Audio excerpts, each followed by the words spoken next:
The amazing story of megastar Arnold Schwarzenegger is a true rags-to-riches tale of a penniless immigrant making it in the land of opportunity, the United States of America.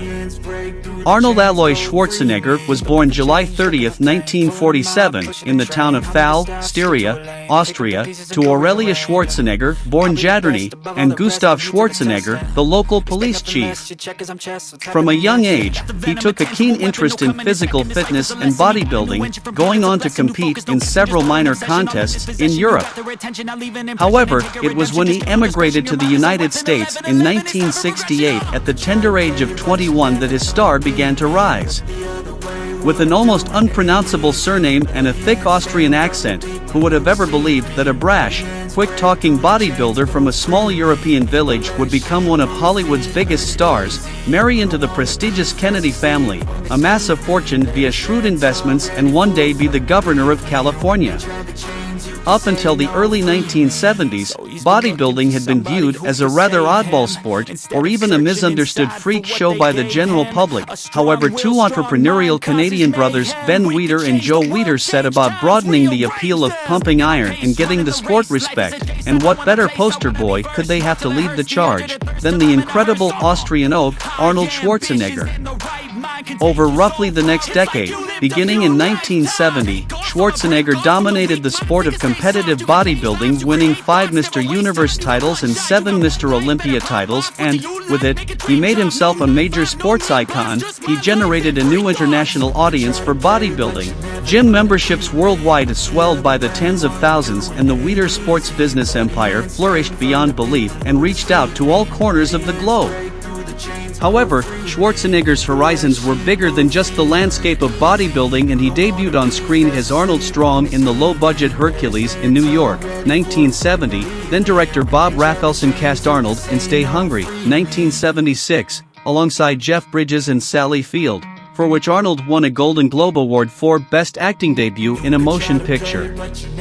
The mesmerizing Pumping Iron, 1977, covering the 1975 Mr. Olympia contest in South Africa, has since gone on to become one of the key sports documentaries of the 20th century. Plus, Arnold landed other acting roles in the comedy The Villain, 1979, opposite Kirk Douglas, and he portrayed Mickey Hargitay in the well-received TV movie The Jane Mansfield Story, 1980. What Arnold really needed was a superhero-slash-warrior-style role in a lavish production that utilized his chiseled physique and gave him room to show off his growing acting talents and quirky humor. Conan the Barbarian, 1982, was just that role. Inspired by the Robert E. Howard short stories of the Hyborian Age and directed by gung-ho director John Milius, and with a largely unknown cast, save Max von Sydow and James Earl Jones, Conan was a smash hit worldwide, and an inferior, although still enjoyable sequel titled Conan the Destroyer, 1984, quickly followed. If Conan was the kickstart to Arnold's movie career, then his next role was to put the pedal to the floor and accelerate his star status into overdrive.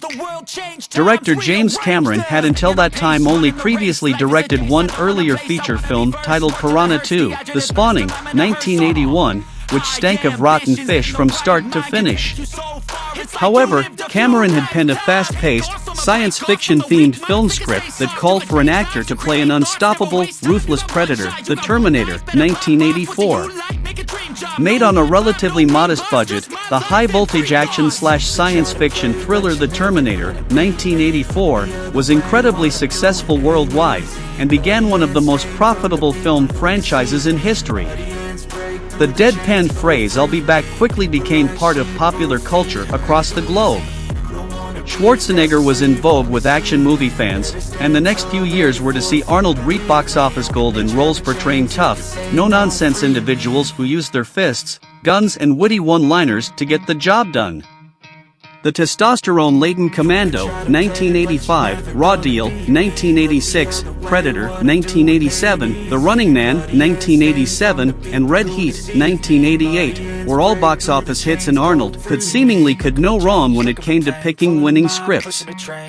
The tongue-in-cheek comedy Twins, 1988, with co-star Danny DeVito was a smash and won. Arnold knew fans who saw a more comedic side to the muscle-bound actor, once described by Australian author/TV host Clive James as a condom stuffed with walnuts. The spectacular Total Recall, 1990, and Feel Good Kindergarten Cop, 1990, were both solid box office performers for Arnold. Plus, he was about to return to familiar territory with director James Cameron in Terminator 2: Judgment Day, 1991.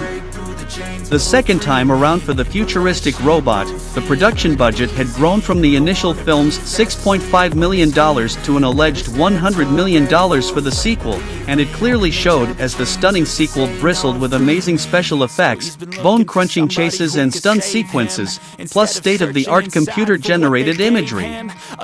Terminator 2: Judgment Day, 1991, was arguably the zenith of Arnold's film career to date, and he was voted International Star of the Decade by the National Association of Theater Owners. Remarkably, his next film, Last Action Hero, 1993, brought Arnold back to earth with a hard thud as the self-satirizing, but confusing plotline of a young boy entering into a mythical Hollywood action film confused movie fans even more, and they stayed away in droves, making the film an initial financial disaster. Arnold turned back to good friend, director James Cameron, and the chemistry was definitely still there as the James Bond-style spy thriller True Lies, 1994, co-starring Jamie Lee Curtis and Tom Arnold, was the surprise hit of 1994.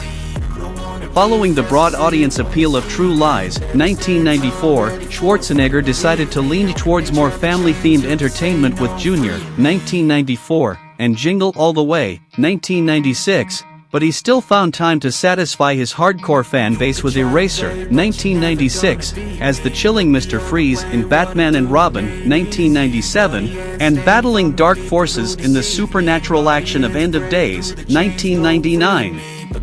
The science fiction/conspiracy tale The Sixth Day, 2000, played to only mediocre fan interest, and Collateral Damage, 2002, had its theatrical release held over for nearly a year after the tragic events of September 11, 2001, but it still only received a lukewarm reception. It was time again to resurrect Arnold's most successful franchise, and, in 2003, Schwarzenegger pulled on the biker leathers for the third time for Terminator 3: Rise of the Machines, 2003. Unfortunately, directorial duties passed from James Cameron to Jonathan Mostow, and the deletion of the character of Sarah Connor aka Linda Hamilton and a change in the actor playing John Connor, Nick Stahl, took over from Edward Furlong, making the third entry in the Terminator series the weakest to date. Schwarzenegger married TV journalist Maria Shriver in April 1986, and the couple have 4 children.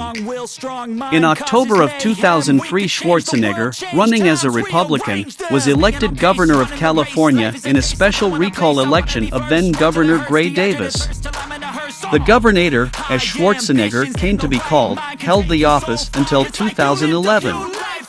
Upon leaving the governor's mansion, it was revealed that he had fathered a child with the family's live-in maid, and Shriver filed for divorce. Schwarzenegger contributed cameo roles to The Rundown, 2003, Around the World in 80 Days, 2004, and The Kid and I, 2005. Recently, he starred in The Expendables 2, 2012, The Last Stand, 2013, Escape Plan, 2013, The Expendables 3, 2014, and Terminator Genisys, 2015.